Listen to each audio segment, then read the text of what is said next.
¿Qué tal? Hoy nos metemos de lleno en un poema del siglo XIX que es mucho más que una simple historia de vaqueros.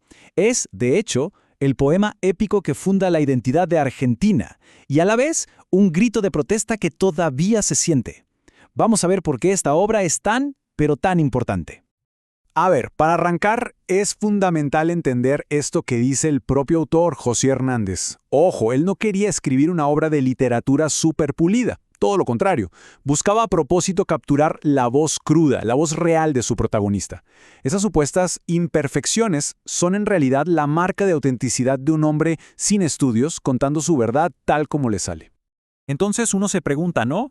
¿De quién es esa voz tan imperfecta y sin enlace? Bueno, el poema se transforma en un verdadero megáfono para un grupo de gente que Hernández sentía que estaba siendo totalmente incomprendida y sobre todo maltratada. Los gauchos. Pero, a ver, ¿quién era exactamente el gaucho?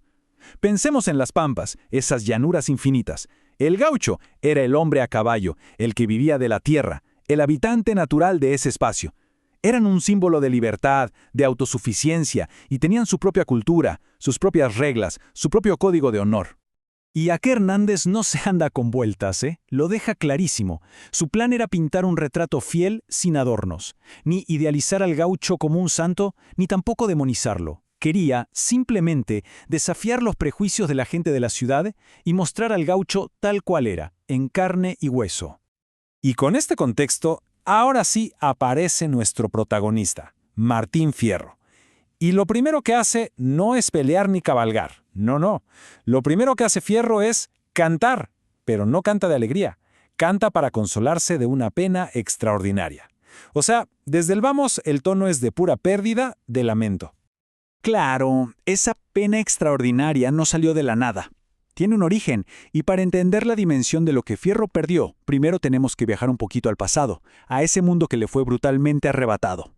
Miren, esta era su vida. No era un vago ni un nómada, para nada. Fierro era un pilar en su mundo. Tenía su rancho, su familia, esposa y 2 hijos.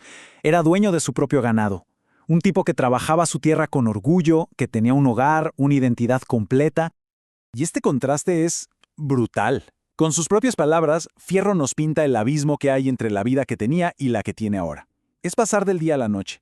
De ser el dueño de su tiempo a vivir como un animal acosado, escapando constantemente de la autoridad.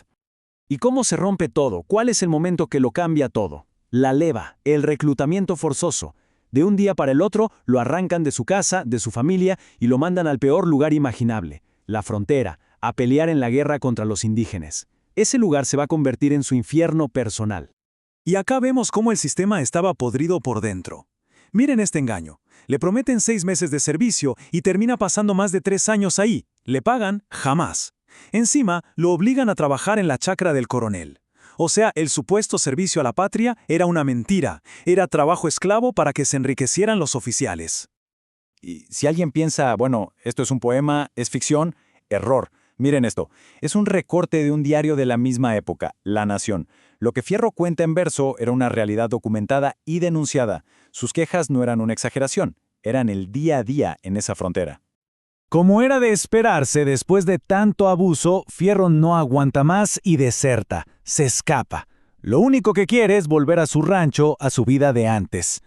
Pero lo que va a encontrar al volver es una tragedia todavía más grande que la que había dejado. Pensemos un segundo en esa escena. Volver después de 3 años al único lugar en el mundo que es tuyo y no encontrar nada, solo ruinas. El rancho destruido, la tierra vendida, la esposa y los hijos perdidos. Vaya uno a saber dónde. En ese preciso instante, Martín Fierro deja de ser un hombre con un hogar y se convierte en un paria, en un fantasma, sin nada que perder. Esta línea de tiempo es tremenda porque nos muestra la caída, el despojo, paso a paso. Miren cómo lo van destruyendo, de padre de familia a soldado a la fuerza, de ahí a desertor sin hogar, y finalmente, empujado por las circunstancias, a fugitivo. El sistema no solo le dio la espalda, el sistema lo fabricó como criminal. Y todo este camino nos lleva a esta frase, quizás la más potente de toda la literatura argentina. Y acá está el corazón del asunto. Su verdadero crimen no era algo que había hecho, era lo que era. Su identidad, su condición de gaucho, había sido convertida en un delito por el propio Estado. La historia llega a su punto más tenso. Una partida policial finalmente encuentra a Fierro y lo acorrala. Está solo contra varios. Parece que es el final del camino, pero, de repente, pasa algo totalmente inesperado.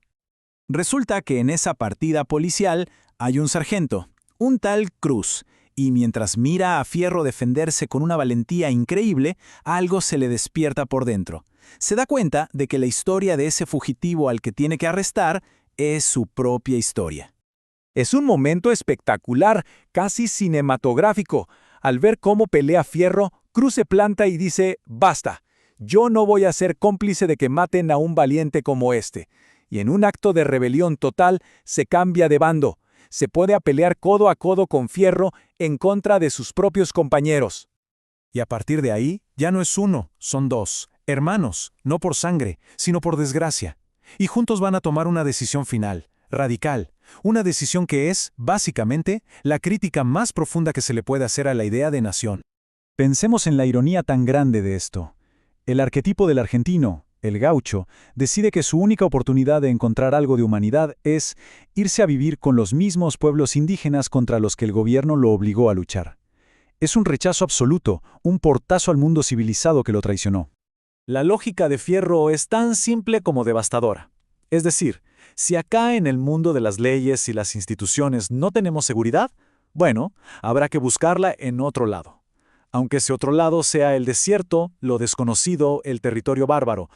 Y esta es la imagen final de la primera parte del poema, una imagen que te parte el alma. Mientras cruzan la frontera hacia lo desconocido, Fierro se da vuelta, mira por última vez hacia atrás, y ese hombre duro, ese gaucho valiente, se quiebra y llora. No son lágrimas de miedo, son lágrimas de dolor por la vida y el país que le robaron. Y así nos quedamos, con esta pregunta flotando en el aire. La historia de Fierro nos obliga a pensar qué es lo que de verdad hace a una nación. ¿Son sus leyes, sus fronteras, o es la gente que acoge y la que expulsa? Una pregunta que la verdad sigue tan vigente hoy como hace más de 150 años.